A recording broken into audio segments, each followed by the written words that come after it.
અગર તમારા ઘરમાં 8 થી 10 વર્ષના નાના બાળકો છે કે એનાથી નાની ઉંમરના, તો મારી વાતને ધ્યાનથી સાંભળજો. શું તમે હજી સુધી પોતાના બાળકને કોમ્પ્લેન, હોર્લિક્સ કે બોર્નવિટાના ચોકલેટ ફ્લેવરના ડબ્બા ખવડાવો છો? તો મને આ વાત કહેતા બહુ જ શરમ આવે છે કે તમે તમારા દીકરા કે દીકરીને પોતાના હાથે જ છે ને ઝેર ખવડાવો છો.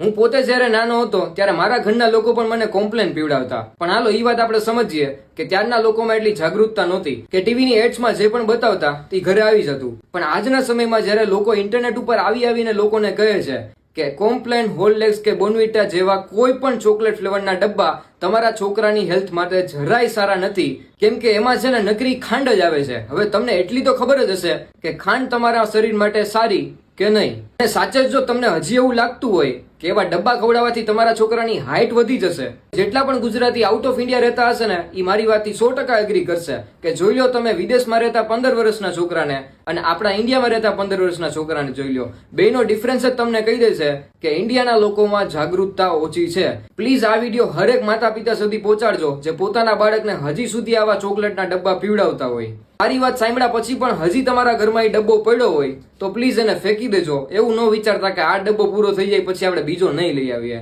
ઈ ઝેર જ છે.